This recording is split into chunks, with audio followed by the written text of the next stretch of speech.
So in this video, I'm going to share a personal story that's going to shed some light on the process of healing. Because healing, the word can be mysterious, maybe a concept, and it can have different meanings for different people. And two things what I want to stress upon. First of all, this idea of 100% healed is just an idea. As long as you and I are in the human body, the process of healing, it continues because it's an ever deepening process of becoming you. How can you be done with that? And secondly, there's no one path to healing. Whoever suggests that follow my way, and this is the 100% foolproof method. I'm sorry, it doesn't work like that. Healing is an organic process. Yes, in my process, in my work with clients, I have developed many, many great frameworks and meditations and tools for the healing work to deepen and continue. But no one process is all inclusive. What that means is like go ahead and follow the process and you'll never have to use it again. It's a tool, it's a process that you continuously use again and again, and the same process can unfold deeper layers of healing within you. So healing is like, it's an onion. You peel the layer, peel the layers, peel the layers. What happens when you peel away all the layers? Nothing. Space, freedom. So the process of becoming you is a process of healing. Becoming you is what eventually frees us. Everybody wants to be themselves, but there's so much conditioning, so much traumas, beliefs that come in our way that finding our way to ourselves can be quite an arduous process. So in this video, I'm going to share a personal story that I had no intention of. I had no idea what this was going to unfold, but after the story ended, I realized what I had just gone through, and I thought this would be a great story to share so you can understand and get something from my story. So stick around. It's an interesting story, and you're going to understand what I have been talking about. So, hi everyone. My name is Meena Puri. I help you heal the patterns, heal the triggers from the root. I'm the author of my recently released book. Third book is called The Relationship Illusion: How Smart Women Lose Themselves in Love and How to Stop. I shed light on the energetic patterns that we continue to repeat in all aspects of our life. And if we can see those patterns, if we can even heal one pattern, we can really make a huge, noticeable impact in all the areas of our life. Okay, so further ado, let's go ahead and jump in. So here's how it started. I've carried menopause weight for the last, whatever, 3, 4 years. And about 4 years ago, I did a water fast. I lost a ton of weight. I did a water fast. I intended to do a 10-day water fast. But by day 6, I was obsessed with food and I wasn't feeling good. So I gave up on the night of the 6th and I started eating. And so that was a story. But 2 years later, I put all the weight back on. And partly it is hormonal as we age, they do play a bigger role. So, and I'm very active, and the weight sometimes I can notice it when I'm trying to play tennis or run or walk. It would be just nice to go back to my original weight if I can. So, anyways, I'm conscious about that. So, but I had no intention of ever doing a water fast because I realized that you just gain all the weight back. It's just better to do mindful eating. And I've been doing that. So here's what happened. It was just 2, 3 days before the new moon. I am astrologically tuned in, which means I work with the energies, I live a guided life, so I know the moon phases, what's happening, what I feel, and it just seems to be spot on for me. So with the new moon energy, and I had this, there's just so much shift happening within internally. There's so much shift happening in my practice with the release of the new book and how am I getting a little bit more, even more focused and very specific on the work that I do. So, and what it dawned on me as I was just kind of sitting looking at something, and I got this intuitive hit. Do the water fast. Because I know that our body, the weight is not just physical weight. Yes, it shows up in the body, but it's carrying your emotions, it's emotional weight. And I can tell you that, I've gone through many, many times emotional upheavals in my life. Although I have healed, like you continue to heal, but the body, I felt like the body has those. Um, Emotions carrying that I've been carrying with me that I need to get rid of it physically, get rid of them physically. And coincidentally, I had kind of run out of all the groceries. The fridge was getting thinner and thinner. There was very little fresh food left. And I thought, well, don't go shopping, don't eat. That way, with this new moon, I'm stepping into the next version of me, whatever little bit is left on my body, just get rid of it. What do I not want to carry with me forward? So I got that intuitive hit. And to my surprise, I was pretty strong about it and I followed. And here is where, we may trip. Many of us will get that intuitive hit, but we don't follow. We talk it out to, oh, it's not going to happen. I mean, you know how awful you felt last time you did it. You gained all the weight back. Just go buy groceries and, carry on as usual. But it was really strong for me and I followed. And I'm like, I've been wanting to, like, I really want to get rid of the last bit that's lingering on. And I know there's some deeper emotions in there that I'm really clear that I don't want to carry them with me. So they're in the body. I've got to get rid of it. And this is what happened. I didn't go grocery shopping. The fridge was empty. And I thought, well, Monday to Friday, and my week was pretty busy.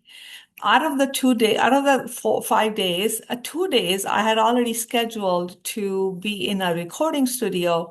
I'm making an audio of the Relationship Illusion book. So I thought, well, I'm busy. 2 days are going to be go. 2 days are going to go in that. And the other 3 days, I had projects lined up that I was working on, a lot of work to do, a lot of meetings and things like that. I said, well, I'm just going to be busy. So, and that's one of the keys. It's like if you distract the mind, if you're busy, then mind does not think about, we're not obsessing about food. So, anyways, I started.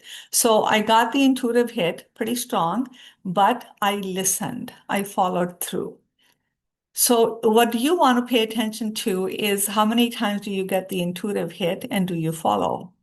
I'm not telling you that I always follow all of my intuition, but this was pretty strong and I just followed. It seemed to be exactly the thing that I was searching for, I was looking to do. So Monday, Tuesday, Wednesday, Thursday, Friday. So, 2 days where I didn't even notice. I hardly thought about food, but I do want to tell you that before I went in, I had a little mental shift. So here's what the mindset work can help. So I decided and I talked to my body and said, you have plenty of food to eat. Go knock yourself out. Just don't bug me. I don't want to feel hungry and I don't want to get a massive headache and I want to be able to sleep. Just don't bother me. Do your thing. And secondly, I realized, okay, this is going to be not easy. It's going to be uncomfortable. I may not feel my best. I may mess up my sleep because it's hard for me to sleep, empty stomach. I said, what? It's not permanent, it's temporary. So I talked to myself and I said, well, imagine you are sitting at a place there's just no food. There's no food. There's nothing to eat. You just have to live like that for 5 days. So after all that talk, I convinced myself and I started to do the water fast. Monday, fine, no problem. Um, and I was noticing even Monday night, and I thought, wow, like I really pulled it off. I really wasn't thinking about food.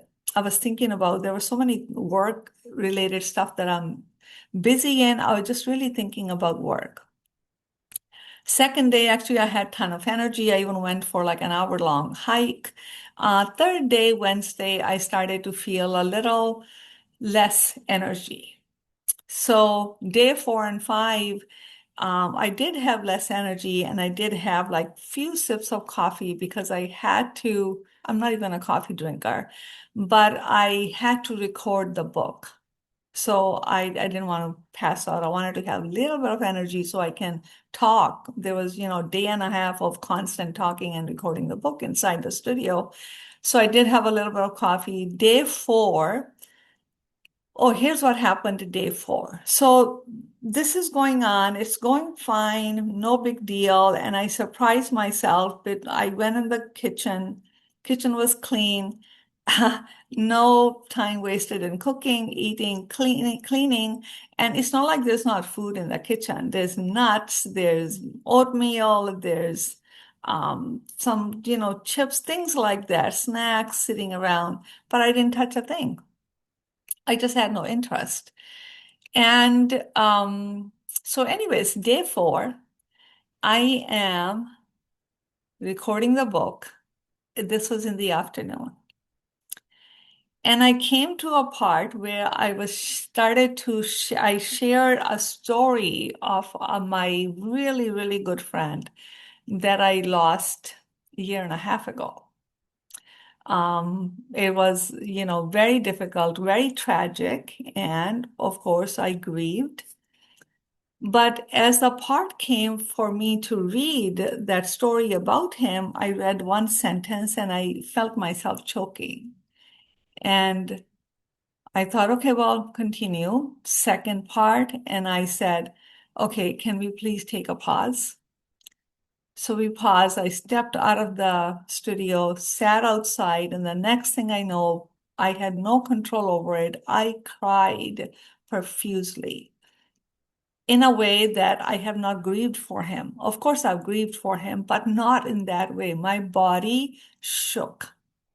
I had no control over my body or my tears or what I was sharing. The technician who was helping me record, he knows me, but a gentle soul. He just provided the space was there.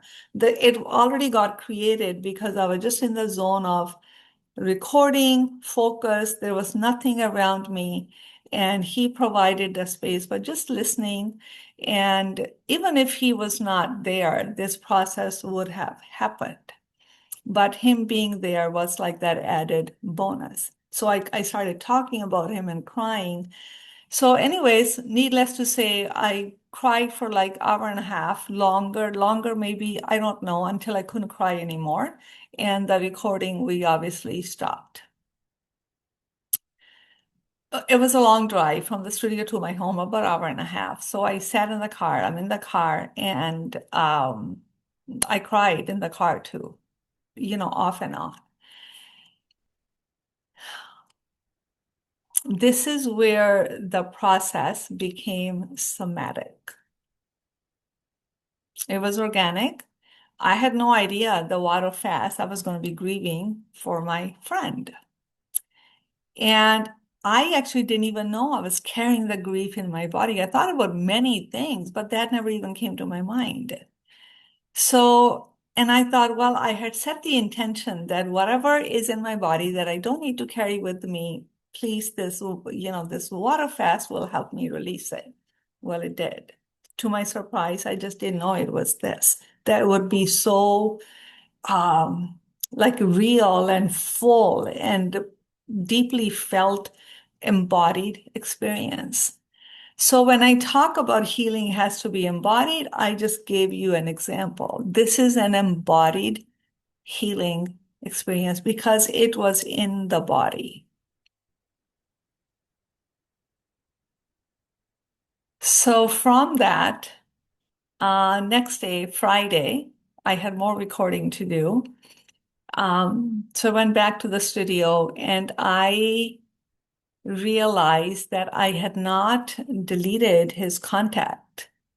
We have like so many, messages and a thread of conversation, text messages in WhatsApp and other regular text with him.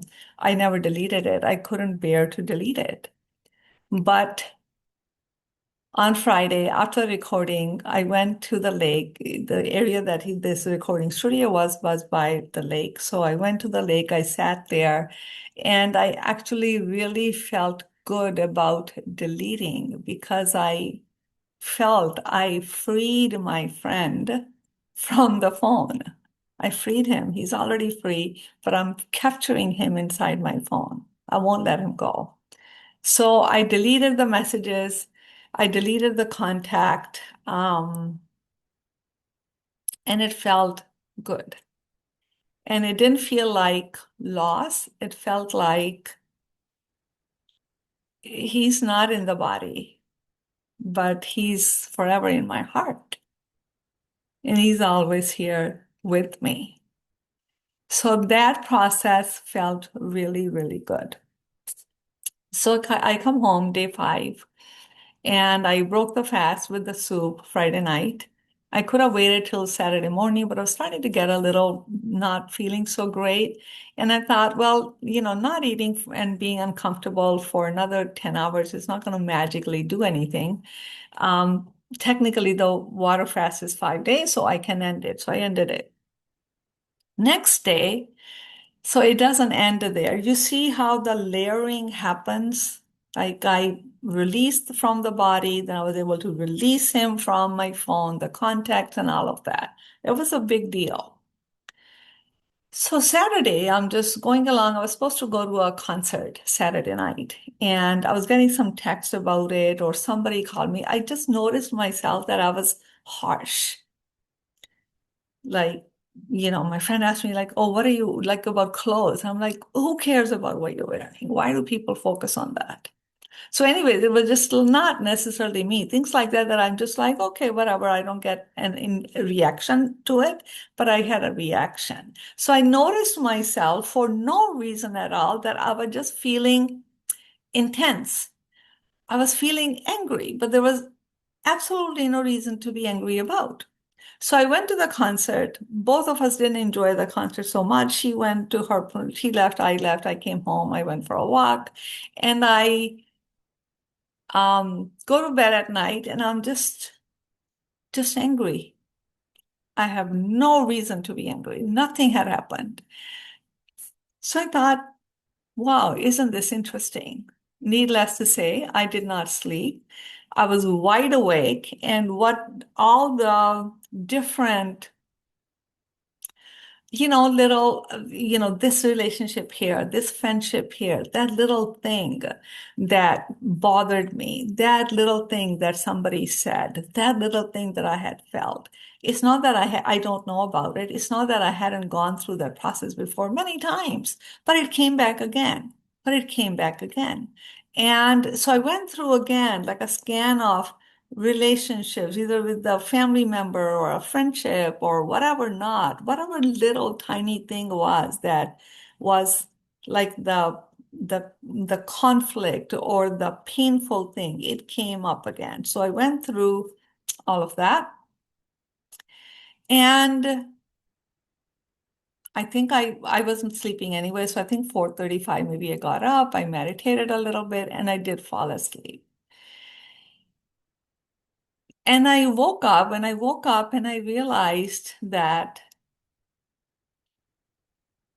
I felt myself to be different, which means here's what different looked like.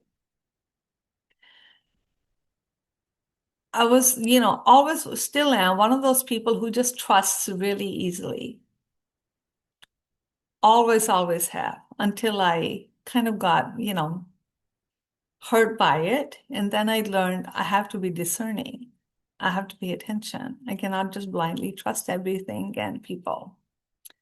So I knew that I had become very discerning, that the whatever I was expecting from others or whatever, I had, giving it to myself. I just no longer was the person who was even like that prior morning. I had shifted. And there was grief. I cried again profusely because I cried for the grief of losing the older version of me. And I felt that was the most more innocent version. But then I thought, not really, because what is innocence? When you get closer and closer to the truth of who you are, whenever we get there, if we ever get there, that absolute, that pure consciousness is in purest form, love, kindness.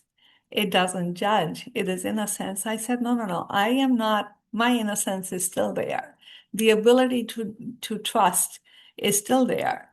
I'm still that. I just have more experience. So now I have more complete, fuller picture. So, anyways, so that's the process continued. And I grieved. I knew what I was grieving for. I cried. And again, I just felt lighter, different, good, different.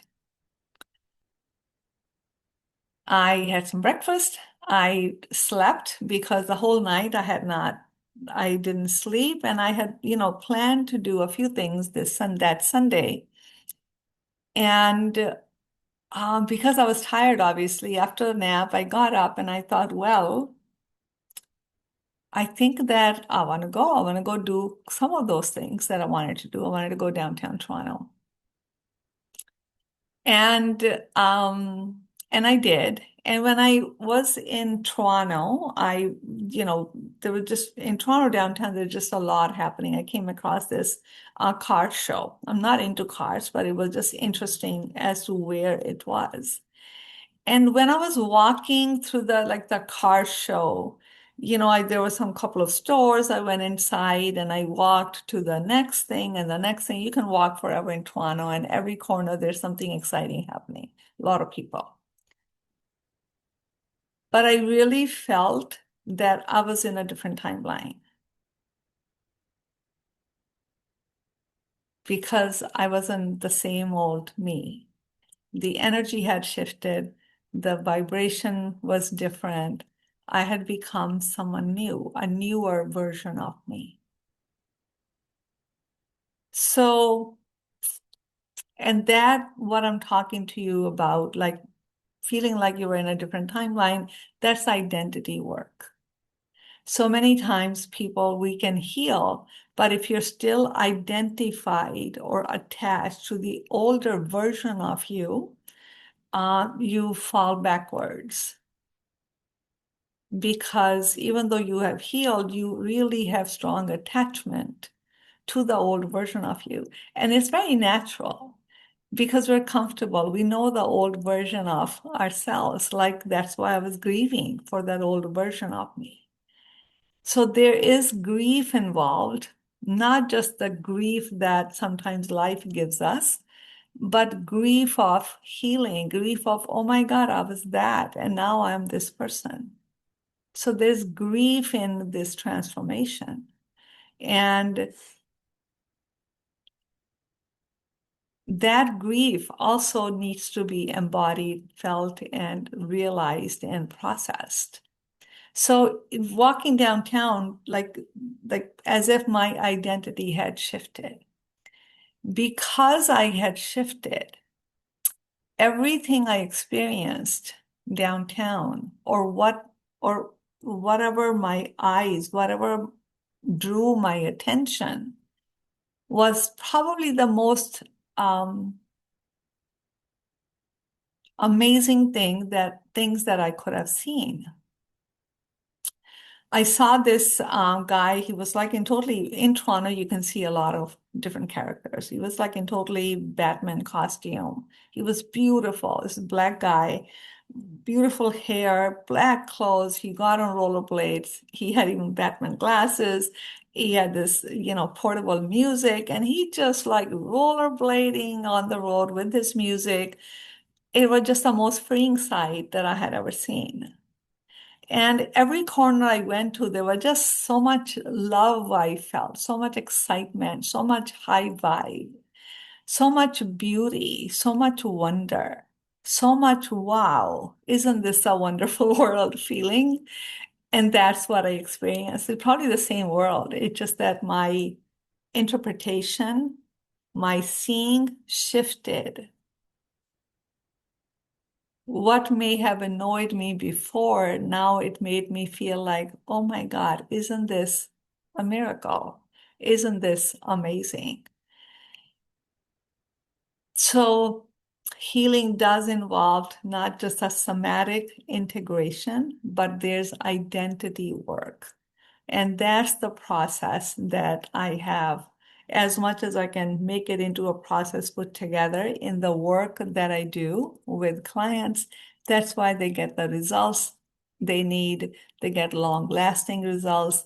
But like I said, I've been doing this work. I've been teaching and guiding transformations for over 30 years. And here I am, still in awe of the whole healing process because it's new every time. It surprises me every time. It is such an organic process. So I hope that my story gave you like a little insight, a little window into what your healing could look like. So don't stop, don't stop the process. When I offer you 3 months, 6 months, whatever the program is, it's a container to guide you deeply through that process. And many people continue into, year or 2 years, but then they come to a place where they know what to do, right? But those initial 3 months, 6 months, what they do they stir the process deeply within you. They show you a different path. They give you a different experience. They show you possibilities. And in my opinion, humble opinion, I don't know what would be more worthwhile than coming home to yourself. Because without that, life has no meaning. The enrichment of life comes from the one who experiences it fully.